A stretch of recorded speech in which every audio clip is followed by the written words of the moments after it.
Menyegerakan berbuka manakala sudah yakin masuk matahari. Berbuka puasa dengan buah tamar atau benda-benda yang manis supaya segera memulihkan tenaga. Jika tidak didapati, maka dengan air atau dengan sesuatu yang belum dimasak seperti buah-buahan supaya menyejukkan perut. Jadi kita buka tamar manis, jadi kita dapat energi. Sebutir, 3 butir. Kita kalau buka tamar dapat 3 butir tu dah kira banyak lah. Kalau ke Hadramut tamar semangkuk tu seorang makan, kenyang. Makan tamar aja kenyang. Subhanallah, kira full meal makan tamar, makan tamar aja kenyang. Seorang semangkuk mangkuk besar lah, mangkuk kecil tu seorang semangkuk kalau makan tamar. Orang sana memang makanan untuk buka dan cukup tu. Kita tak makan apa, makan itu, makan bubur sikit aja, mantap perut terus. Subhanallah, kita try lah gitu.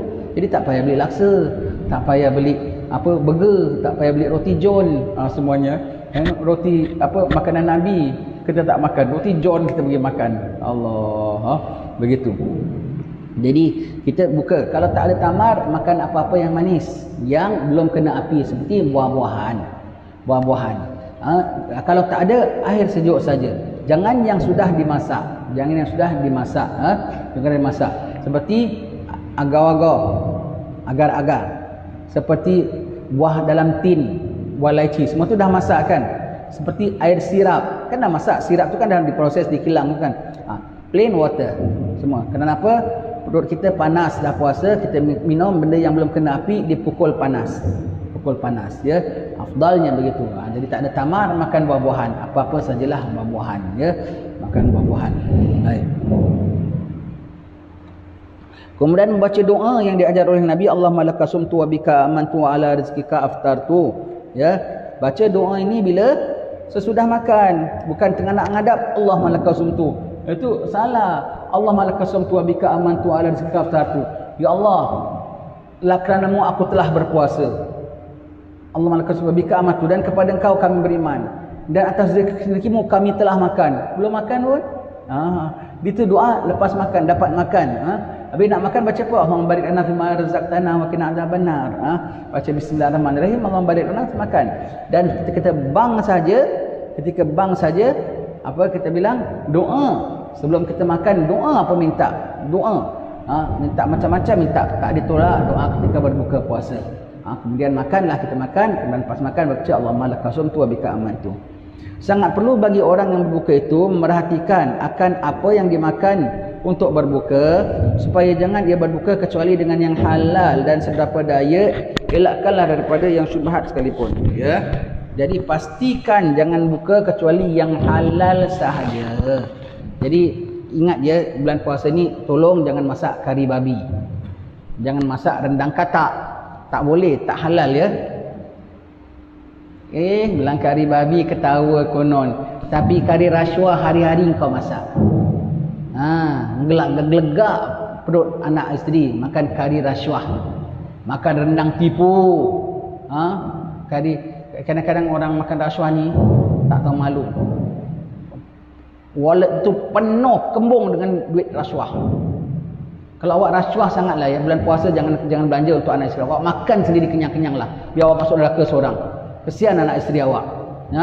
Kesian dah makan rasuah, bawa balik anak isteri puasa-puasa kasih makan duit rasuah. Awak nak makan sangat, awak suka sangat neraka, awak makan sendiri. Jangan kasih anak isteri awak. Kesian mereka. Kesian. Ada hati tahu, tak tahu malu. Dahlah minta rasuah, minta duit orang.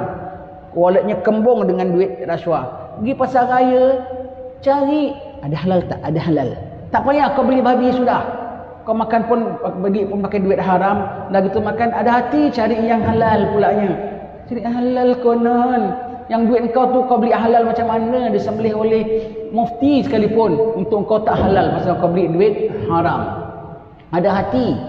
Ada hati. Apa dah makan duit rasuah, datang pergi pasar raya nak cari produk halal konon. Ada halal tak ada halal. Ini kod number ni, kod number. Duit engkau punya kod number tu rasuah punya kod number. Na'udzubillah min zalik ya. Jangan ya bawa. Dan bulan puasa jangan kerja curi tulang. Jangan kerja curi tulang. Biar kita dalam company, biar extra time kita kerja, less overtime you claim. Biar apa kita punya kerja tu, kalau kita kerja pukul sekian, curi tulang berapa minit, haram. haram. Sudut tulang 2 minit. Masuk office patut pukul 8. Kita datang pukul 8 punch card. Tepat, tak pernah miss. Tapi jalan linggang. 8.10 baru masuk cubicle. 8.15 baru buka file. 15 minit sudut tulang. Waktu balik pukul 5. 4.45 dah intray dah tak tengok lagi. 4.50 dah pergi toilet betulkan jambul apa semua. 4.55 dah standby beratur untuk punch card. Pukul 5 tepat-tepat keluar. Kalau terlambat beratur 5-3 minit pun pada dia rugi rasa dia. Allah, sudut tulang tak boleh ya. Rajin-rajinlah do some overtime without claiming overtime. Do extra time without claiming overtime. Rajin-rajin biar hasil. Kalau orang bilang bodoh lah kau ni, on sangatlah. Aku on, tapi aku nak anak isteri aku halal semata-mata. Halal semata-mata. Kalau jadi cikgu, adakan extra time.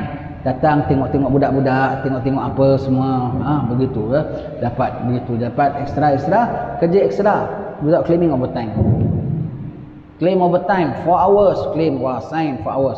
Double pay kalau weekend kan, double pay. Tapi kau punya kerja double ke tidak? Dari itu kau punya betul 4 hours kau claim kau betul-betul kerja 4 hours ke tidak?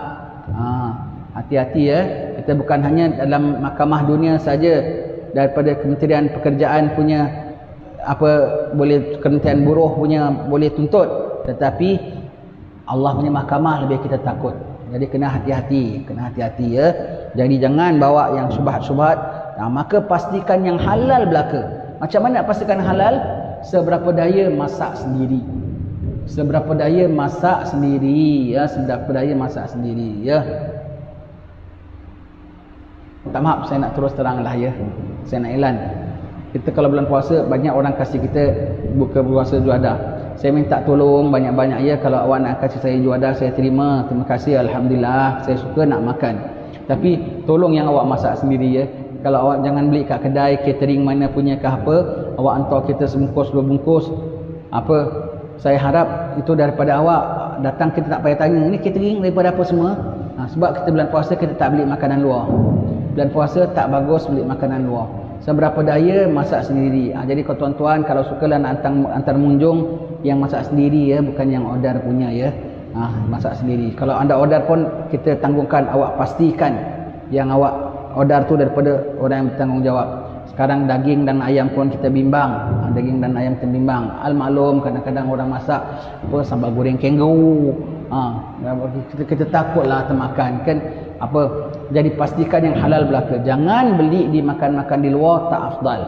Biar nasi putih telur goreng dengan sambal, tapi buat sendiri, isteri anda yang tumbuk sendiri, itu jauh lebih afdal, yakin halalnya, daripada anda beli yang di luar tapi anda bimbang, tak tahu ini macam mana.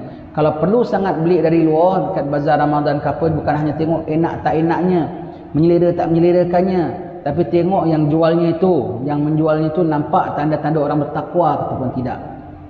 Akak dengan merebang rambut. Saya cakap gini, how many years sekarang orang komen dalam internet, ustaz ni very judgmental, ustaz ni very like to judge the book by the cover. Yes, kos covernya aku tengok kau merebang, takkan aku nak tanya kau sembahyang malam ke tidak. Tak payah, aku tengok zahir, nampak kau sopan santun, kan tengok zahir. Pasal ini Nabi aku punya guide. Nabi bilang jangan makan kecuali makan orang bertakwa, dan jangan makan makanan kau kecuali orang yang bertakwa. Begitu ya. Nabi punya guide. Jadi aku tengok kau merebang gitu, takkan aku nak recommend beli kedai kau. Kau nak kau pakai tutup aurat, jadi tak payah aku recommend. Rasulullah recommend makan kedai kau. Begitu ya. Jadi tengok, kalau perlu sangat beli di bazar pun tengok, perlu beli di luar tengok macam mana. Tapi kalau di Batu Pahat kebanyakannya yang jual di warung-warung semua tu semua kita tengok lah ya. Kita tengok kebanyakannya, kalau yang memang kedai warung dia yang tetap punya selalu ada tu, kita tahu ini fulan siapa, dia ambil bekalan mana, kita tahu. Kita banyak tak gitu bimbang. Pasal macam akak-akak kita jugalah, macam akak kita, macam abang kita juga punya cara masakan. Kita mantap hati. Yang kita bimbang, yang kita tak kenal siapa dia punya penjual dia tu, kita tak tahu. Must be very selective. Dalam bulan puasa ekstra. Biar masak sendiri tak apa, simple pun tak apa ya.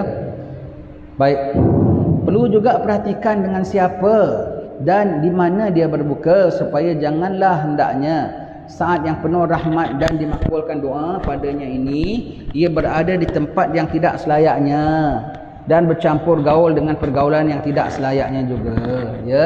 Jadi hendaklah orang berpuasa, ini saya tukil pada kalam Imam Haddad, ya. Dia tukil pada kalam ulama, hendaklah orang berpuasa sangat-sangat prihatin dengan siapa dia buka, di mana dia buka. Dengan siapa dia buka? Buka dengan orang alim, buka dengan orang miskin. Dengan siapa dia buka? Buka dengan family. Di mana dia buka? Paling afdal tempat berbuka ialah di rumah sendiri. Paling afdal di rumah sendiri. Kenapa? Tidak kita bercampur gaul kecuali dengan anak isteri kita yang kita lihat. Anak isteri kita. Tapi hati-hati kalau awak orang muda-muda, anak isteri. Tapi kalau orang dah tutup macam saya, dah ada menantu-menantu ramai, tak boleh campur dia. Menantu-menantu laki-laki, menantu perempuan tak boleh campur. Dia bukan mahram. Tak boleh makan satu meja. Jantan satu side, perempuan satu side. Bapa mentua, mak mentua boleh sekejap anak jantan, sekejap anak perempuan. Sebab apa? Ini anak perempuan dengan menantu perempuan. Ini anak laki-laki dengan menantu laki-laki. Sebab ipar dua tak boleh campur. Makan satu meja. Kita pada kita family. No, actually it cannot. Actually cannot, ya. Anak menantu jantan dengan anak perempuan kita tak boleh. Kan bukan mahram. Ya. Habis apa, menantu perempuan kita dengan menantu jantan kita biras. Kan tak boleh. Jadi meja kau jadi tempat campur gaul jantan perempuan pulanya. Tak makan kat luar, kat rumah kau jadi macam-macam dosa. Kalau kumpul semua-semua menantu-menantu semua kumpul separate. Laki-laki saji sini, perempuan saji sini. Separate, jangan makan together. Ingat, ingat, kena begitu. Lepas tu buka kat rumah sendiri, kita senang, kita boleh organize, ya. Kenapa kena waktu buka ni di mana kita kena jaga? Kerana pada waktu buka ni waktu kabul doa. Pada waktu buka Allahu Akbar, Allahu Akbar. Yang tadi semuanya haram, tak boleh makan. Sekarang semuanya halal. Allah Ta'ala kembalikan halal. Pada waktu itu Nabi mengatakan bagi orang puasa lisaimin farhatan. Bagi orang puasa dua kegembiraan. Gembira ketika berbuka dan gembira ketika bertemu dengan Tuhannya. Gembira ketika berbuka itulah buka harian dan waktu maghrib dan juga pada hari raya. Dan gembira ketika bertemu dengan Tuhannya, mendapat pengampunan, dapat keredaan, ya. Gembira. Jadi gembira itu rahmat daripada Allah. Doa dikabulkan. Yang Nabi mengatakan kalau orang punting puasa, tak puasa, dia qada seumur hidup pun tak dapat pahalanya, maka dikira dia ditiklah sebagai orang berpuasa tu bila? Waktu berbuka. Sah, selamat puasanya, sempurna puasanya.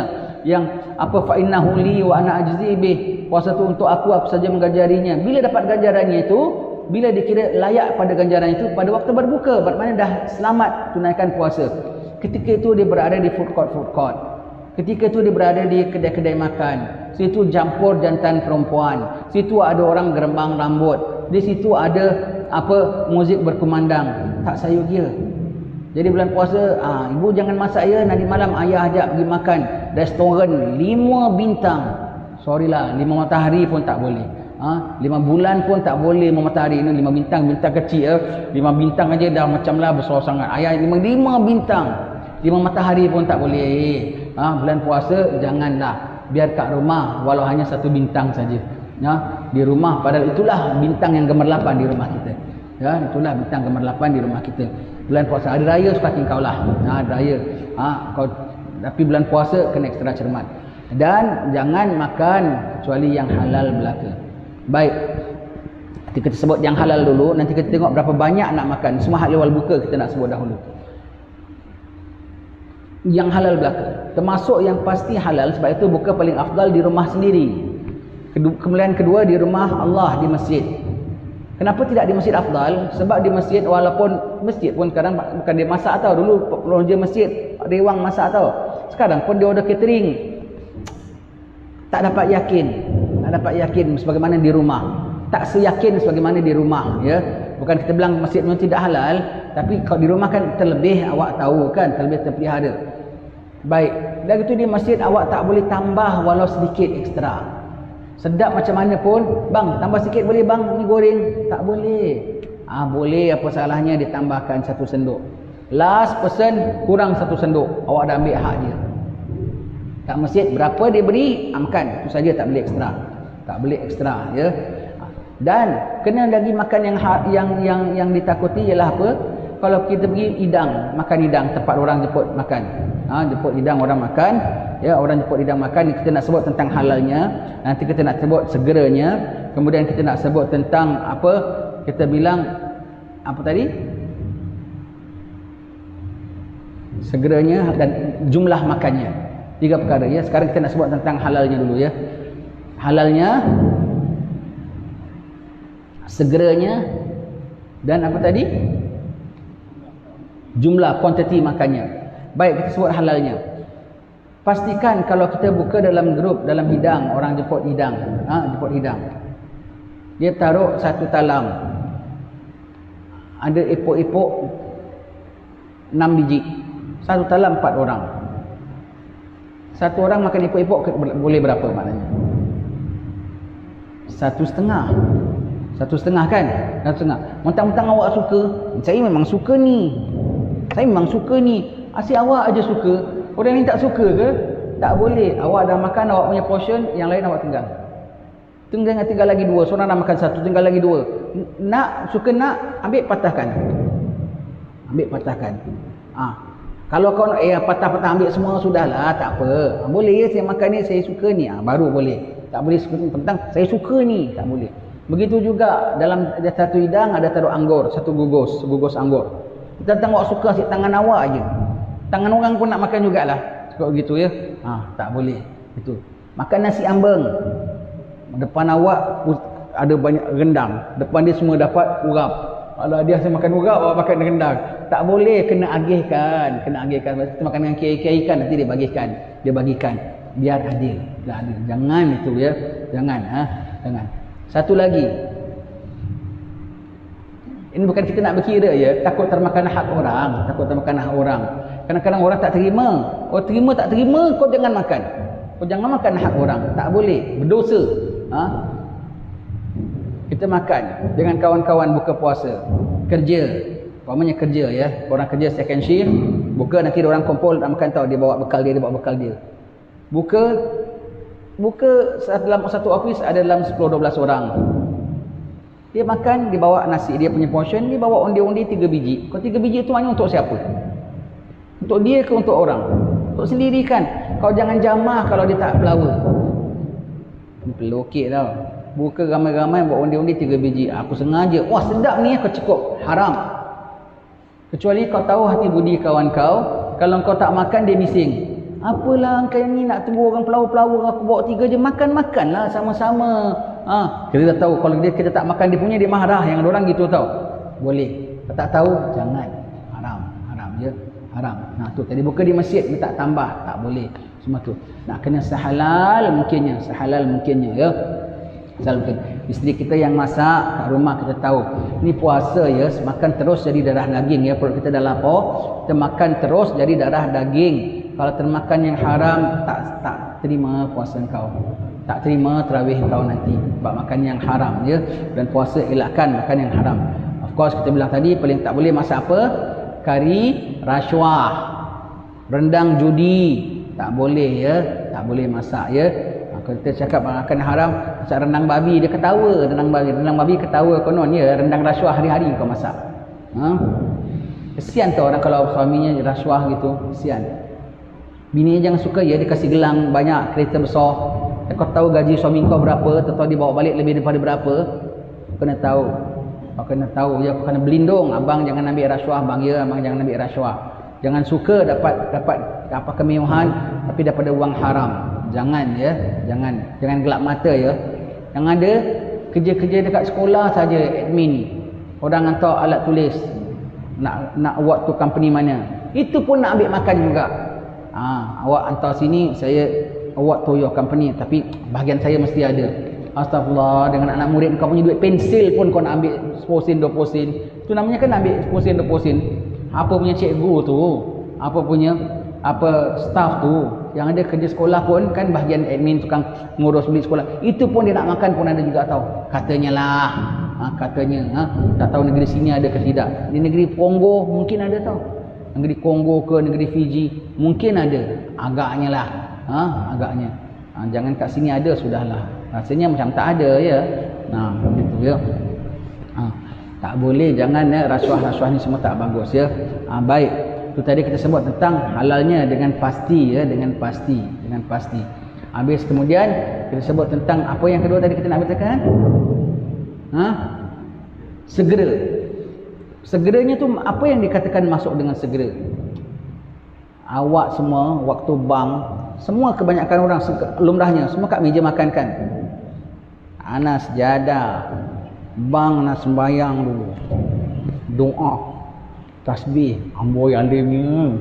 Dah habis sembahyang ba'diyah semua baru ana makan. Tak apa, ana bersujud dulu. Amboi alim. Yang satu pula, saya pula tak tahan, saya lapar. Bang aja saya dah makan tamar, saya makan bubur, makan apa, full meal lah, full meal. Full meal saya makan. Lepas tu baru saya sembahyang, agak lambat sikit dalam 15-20 minutes saya sembahyang. Awak ni, saya ambil jalan tengah. Bang saya makan tamar, saya minum air. Kemudian saya sembahyang. Lepas sembahyang baru saya makan, dah menunaikan kewajipan. Mana paling afdal? A, B atau C? Mana paling afdal? Tak dengar? Ya? Yang tengah-tengah. Ada jawapan lain? B paling afdal, bukan C, ya. Bukan C. Why? Kenapa tidak makan sikit dulu? Nombor satu, kerana ikut Rasulullah. Jangan ikut suka kau. Yang kan kau pandai sangat. Rasulullah makan dulu full meal. Dan full meal pun bukan full table, full meal, full stomach, bukan full table. Full meal, kau faham lah, full meal tu tamar, bubur semangkuk, ke nasi sepinggan, dan sekat 10-15 minit pun cara makan, kan tak banyak, tak lama makan, ya, makan full meal. Nombor satu, kerana Nabi makan dahulu sebelum sembahyang. Nombor dua, kerana hadis Nabi menyebutkan kalau datang asya' dan isya', dahulukan asya'. Asya' is dinner, isya' is sembahyang malam. Maghrib dikira sebagai isya', dan buka disebut sebagai asya'. Baik.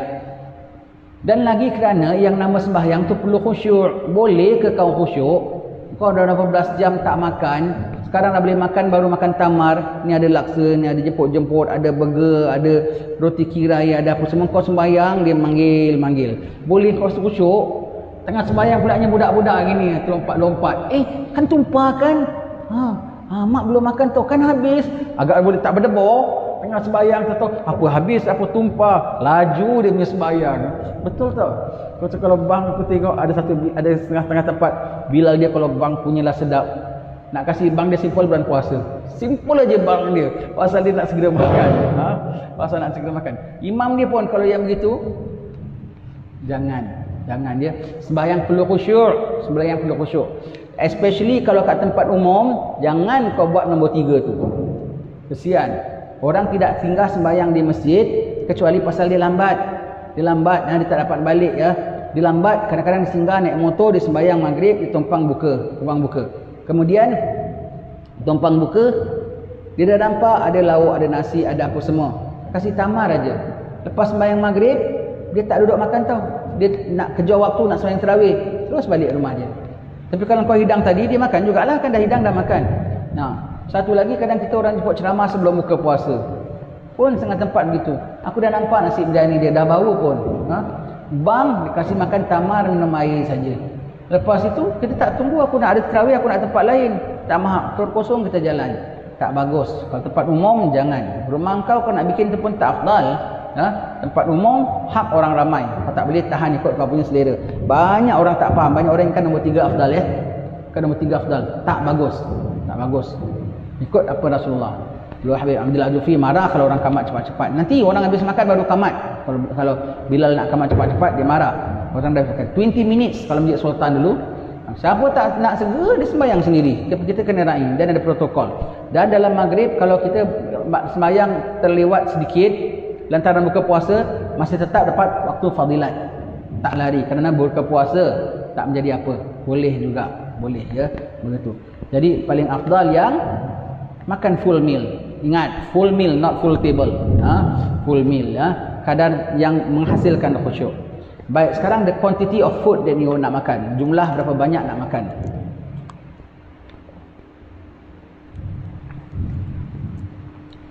Lapar adalah satu hikmah yang besar. Lantaran lapar, jiwa kita halus, jiwa kita hening. Kita kau tengok kita penawar bagi hati kita 10 fadilat lantaran lapar. Jiwa kita halus, ibadat kita cergas, otak kita cerdas, hati kita jadi ikhlas, sembahyang jadi tak malas, semuanya dalam kerana lapar. Kita dah dapat tahu sepanjang hari kita lapar dah dapat. Maghrib maka tidaklah kau makan kecuali sebagai ambil fuel untuk kuatkan sembahyang malam. Tetapi tidak dengan kau makan fill up everything, luput kau punya fadilat lapar tadi. Luput kau punya fadilat lapar. Unik sembahyang malam Ramadan istimewa. Sehingga Nabi sebut man qama ramadana imanan wa ihtisaban. Siapa sembahyang malam dengan penuh keimanan dan penghayatan. Maksud nak sembahyang penghayatan itu pun masuk sembahyang tak dengan perut penuh. Tidak dengan perut senak. Itu pun masuk dalam penghayatan sembahyang. Jadi sembahyang penghayatan dengan tenang, dengan rehat, dengan jiwa yang tenang. Maka kita makan hanya setakat ambil fuel untuk cukupkan kita punya energi untuk sembahyang malam sahaja. Tidak lebih daripada itu. Maka sayuginya Imam Haddad mengatakan sayugi orang buka makan lesser than normal. Dia dah lapar satu hari lesser normal. Yes. That should be the healthy way. Perut kau dah kecil, tiba-tiba kau makan as per normal, kembang balik. Tak bagus. Perut kau dah kecil, benda sikit tu cukup sekarang. Kau jangan ingatkan perut kau macam biasa. Perut kau macam biasa, dia makan banyak. Sekarang dah berapa belas jam dia dah kecut. Makan kecil dah cukup kenyang lah untuk dia. Makan kecil dah cukup kenyang untuk dia, dan sedikit sebetulnya untuk energi sedikit dah cukup. Ya. Dan untuk mengenyangkan pun sedikit dah kenyang kerana perut kau dah kecut. Perut kau dah kecut, ya. Isi untuk boleh malam, jangan sampai isi penuh. Jadi kalau kita buka, nanti kita akan tengok, ya, biarlah orang berpuasa ni bersederhana dalam serba-serbinya. Yang dimakan, yang dipakai, yang dilihat, yang didengar, semuanya serba sederhana. Makan sederhana. Saya cadang bulan puasa, khususnya kaum bapa. Kalau perempuan susah, kadang-kadang laki dia nak lebih, laki dia perakus. Bini dia nak masak sikit, laki dia pula awak ni malas bulan puasa pulanya, ya. Begitu. Nanti diugut nak kahwin lagi lah umpamanya lah, ya. Kalau suami senang, awak bilang sama orang rumah, ustaz dah bilang jangan masak banyak-banyak. Alah bang, kesian awak puasa. Tak apa, kita puasa rohani. Awak suami yang kendalikan rumah tangga, bilang isteri kita bulan puasa kita nak puasa rohani. Puasa rohani. Itu apa?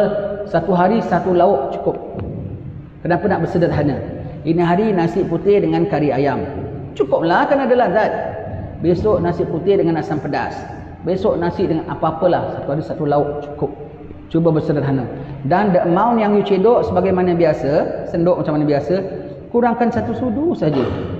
Kurangkan satu sudu saja. Tapi jangan pelicit, jangan main mengelat. Nak kurangkan satu sudu tapi biasa cedok 3 sendok, hari ni awak cedok 5 sendok, kurangkan satu sudu. Jangan. Biasa cedok sebagaimana biasa, cedok macam mana biasa, kurangkan satu sudu saja. Jadi dapat fadilat mengurangkan. Satu hari satu lauk. Tengok nanti sembahyang tarawih kita macam mana. Dapat khusyuk, dapat ingat dosa kita. Kadang boleh nangis dalam sembahyang tarawih kita. Nanti dah boleh nangis sembahyang tarawih kita. Hati lain. Nanti besok kau puasa hasil daripada tarawih tadi malam, besok puasa lagi penghayatan, sedih, insaf, hibah hati kita, seronok dapat Ramadan. Macam-macam kecamuk perasaan ni. Macam kecamuk. Nanti dengan puasa yang begitu, buka sikit lagi, malam tarawih lagi. Manakah tidak sampai malam 21 fana. Cerita Aisyah mengatakan Rasulullah tak kenal kami, kami tak kenal Rasulullah. Hanya ingatkan Allah saja. Allah maj'alna minhum, ya Allah, jadikan kami seperti mereka, ya Allah. Kami mohon padamu, ya Allah, dapatkanlah kami puasa yang membangkitkan kerohanian kami, menyucikan kerohanian kami. Ampunkan dosa kami menjelang Ramadan, ya Allah. Dosa telanjur kami, jahat kami, ceroboh kami, jijik kami, jelek kami. Ampun ya Allah, ampun ya Allah, ya Allah.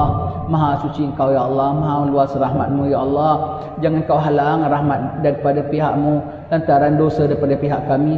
Jangan Kau larang, jangan Kau halang kebaikan dari pihak-Mu lantaran jelek daripada pihak kami. Ya wahai Tuhan Maha Pengasih, wahai Tuhan Maha Penyayang, wahai Tuhan Pengampun, sucikanlah kami menjelang Ramadan ini ya Allah, sehingga dapat kami masuk dalam bulan Ramadan dalam keadaan sebagai hamba-Mu yang taat dan patuh dan tunduk kepada-Mu ya Karim. Kami mohon bantuan daripada-Mu ya Karim. Kami tobat daripada segala kesalahan kami ya Allah. Kami menyesal atas kebodohan kami ya Karim. La haula wala quwata illa billah, la haula wala quwata illa billah, la haula wala quwata illa billahil aliyil azim. Semoga kita dibantu oleh Allah Taala. Wa sallallahu alaihi wasallam Muhammadin wa ala alihi wasallam. Alhamdulillahirabbil alamin. Jadi makan sikit, jangan makan banyak, makan sikit. Kita perlukan kerohanian itu ya. Kau tak tengok kereta lomba. Kereta lomba racing, tengok kereta lomba racing. Kereta lomba tu dia punya tangki dia besar apa kecil? Kecil. Setiap kali dia pusing, mesti dia berhentikan nanti isi minyak kan. Kenapa dia tak isi besar-besar? Kan senang. Besar-besar berat. Kereta pasal minyak je dia pakai kadar perlu. Untuk satu pusingan, dua pusingan aja, berapa minyak dia pakai? Sikit aja kan. Boleh laju tak? Boleh pecut. Begitulah. Begitu. Sikit kadar perlu aja, kadar perlu saja. Makan sikit, nanti sahur makan sikit, malam pun sikit lagi makan, kalau lepas tarawih nak makan sikit lagi ya. Kadar perlu. Need the energy, makan sikit buka. Dapat energy, malam itu lagi. Betul ya. Jadi dapat ibadat dengan lazatnya. Ya, cuba kali ini kita rasakan Ramadan yang kerohanian, bukan Ramadan yang untuk jamu selera. Kalau Hadramaut ya, Kota Tarim itu ya. Kota Saiun ada juga tahu orang jual roti, jual martabak pun juga. Tarim tak ada apa-apa. Satu keping epok-epok pun tak ada tahu. Kalau pergi Tarim dia tak makan, tak ada jumpa lah epok-epok semua kat situ ya. Semua home cook. Kedai roti pun tutup tahu. Kedai roti pun tutup. Ingatkan kita raya first day saya di Ramadan di sana. First day Ramadan di sana masak kari ayam lah. Orang rumah nak beli roti makan. Kedai roti tutup. Dia bilang kita kedai roti semua tutup. Lepas raya puasa 6 baru buka. Ada satu orang out of Tarim, orang Sana'a, datang buka kedai bakery. Bulan puasa dibuka juga, melanggar adat Tarim. Satu keping roti tak ada orang beli. Dia very observe tentang makan buka kat rumah tu, masak sendiri. Sekeping roti dia tak laku, kasih kambing makan. Kambing tak puasa, kambing bolehlah makan. Terus dia tutup. Terus dia ikut adat Tarim, second day tutup kedai dia sampai puasa 6 baru dia buka. Satu keping pun orang Tarim tak beli makanan luar. Tak ada jual tau, ready cook food tak ada jual langsung kat sana. Tak ada roti pun tak ada. Masak sendiri, nasi sendiri ke, nak bikin roti capati ke, roti Arab ke, roti apa ke, semua home cook. Tak ada beli. Kedai roti pun tutup. Orang tadi saya kau cerita dengan Habib sana, negeri aku pula terbalik Habib. Kalau Ramadan ada nama bazar Ramadan. Macam-macam kuih yang tak ada pun dalam bulan puasa boleh dapat. Kenapa gitu? Dia heran. Kenapa gitu? Ramadan gitu. Dia heran. Kenapa gitu? Pasal dia perakus. Begitu ya. Allah. Sana tak ada tau. Makin Ramadan semua tutup. Tak ada. Bazar-bazar tak ada. Sepi. Ada tak ada pasal jual tamar aja. Tamar aja ada jual. Nak menjelang buka tutup. Kalau waktu buka tu, Kota Tarim tu macam ghost town. Tak ada manusia, semua dalam rumah. Satu dua kedai untuk orang yang musafir, taxi driver apa semua tu, makan dalam tutup, semua gelap. Tak bagus buka luar sana. Tak ada begitu. Mereka cukup jaga. Subhanallah. Kita bikin Tarim in our own house. Bikin suasana begitu. Ramadan yang khusyuk. Baik ya. Itu tentang bab buka, pemakanannya kita dah bilang waktunya segera awal, dan kita bilang apa tadi? Jumlahnya dan segeranya, jumlahnya dan halalnya kita dah sebut ya. Jadi seberapa segera kita buka, yang begitu jangan sampai kita berbuka sampai meluputkan fadilat kita. Sayang ya, rupanya all this time kita waste kita punya fadilat lapar. Lapar tu besar fadilat tau. Kita waste kita punya fadilat lapar. Itu jam kita belum mendengar nasihat. Salah siapa? Salah kita. Kau tak hadir kuliah, kau tak belajar. Sekarang nasihat dah sampai pada kita, tolong berubah. Makcik-makcik bertempat banyak tau, orang taat tau. Kalau belajar orang really amalkan tau. Alhamdulillah Ustaz, saya tanya macam mana puasa lauknya. Alhamdulillah Ustaz, kita ikut Ustaz cakap satu lauk saja. Alhamdulillah Ustaz, suami pun agree. Alhamdulillah, syukur. Begitu ya. Nanti anda rasa semua begitu ya. Bulan puasa ya. Begitu. Baik.